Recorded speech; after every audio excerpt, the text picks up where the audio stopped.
Hi, everyone. This is Candy Johnson. I am your host. This is Real Talk, brought to you by Real Raw Records. Today's topic is where are the know-it-alls? Okay.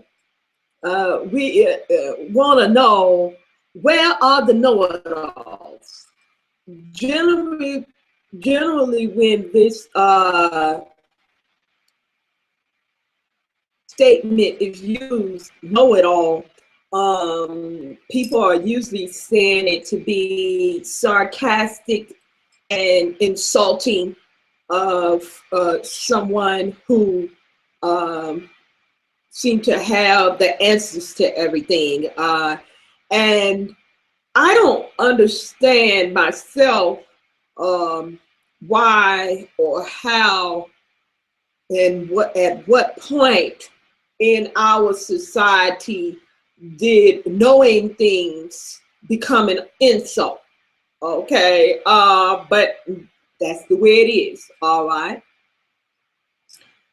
Now, I don't think people give things much thought before they say them or before they incorporate certain sayings or wordings in their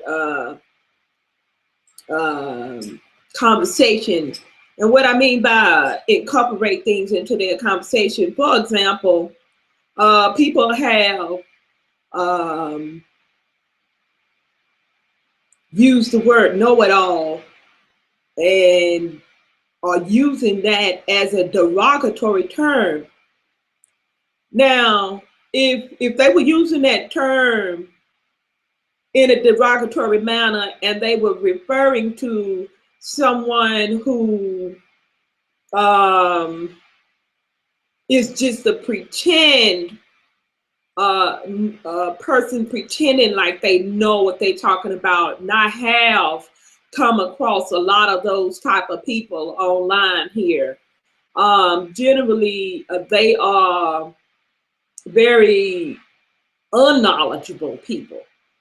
But the problem I'm having with the term know-it-all being used towards a person that's knowledgeable is that, is it supposed to be a good thing to be dumb? I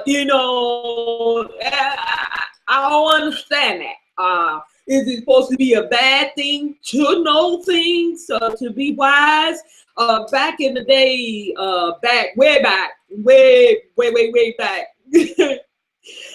during the day when we looked up to people who were wise, and we looked at them for guidance, and we looked to them to know it all. And if they didn't know it all, it was a certain level of disappointment that they were greeted with when they didn't know everything. Especially if they were a person, a go-to person for knowledge. Okay.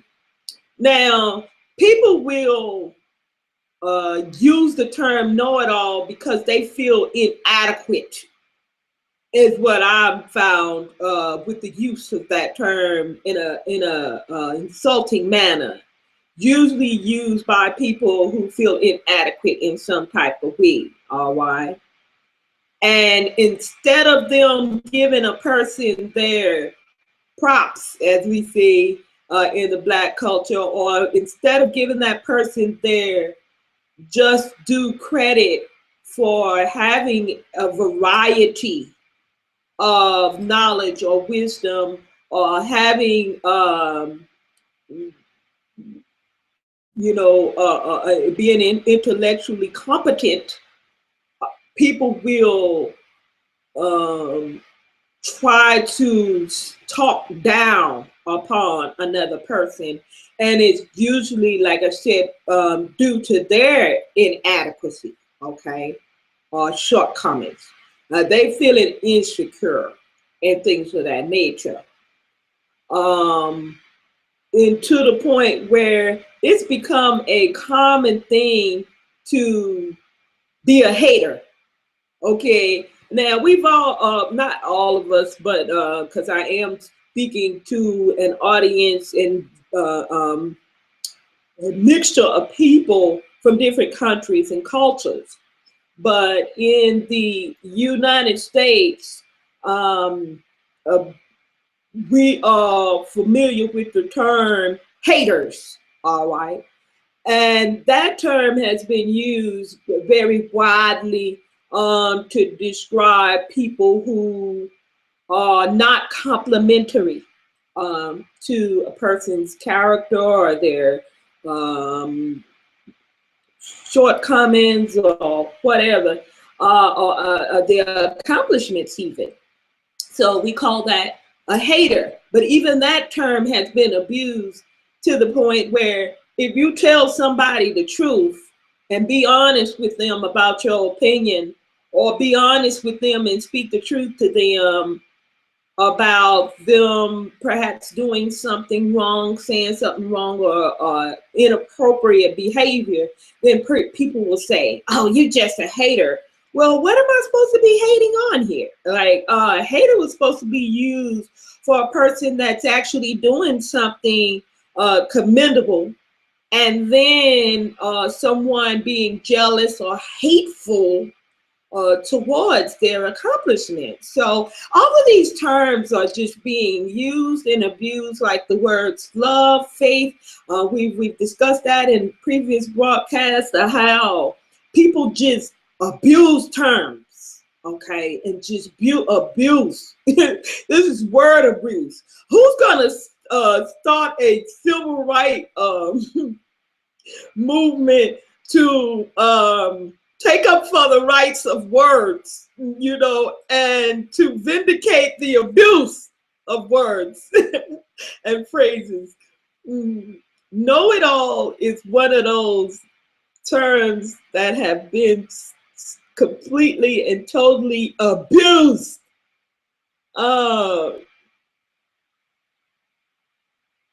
Most of the time when you come across a very arrogant person, they are usually, from what I've seen, this my sister is very arrogant, and I have her in mind when I say this. My older sister, she's very arrogant, but I'm using that as an example or a go-to sort of in my psyche when I speak of a know-it-all, because she don't know very much. She don't know very much, but she likes to give off this air, you know, which is attributed to the arrogance. She like to give off this air that she knows, but she don't, okay? So when I think of a know-it-all in an insulting or derogatory manner, I'll think of a person like that only thinks that they know, or I don't even think she thinks she knows. I think she knows that she doesn't know.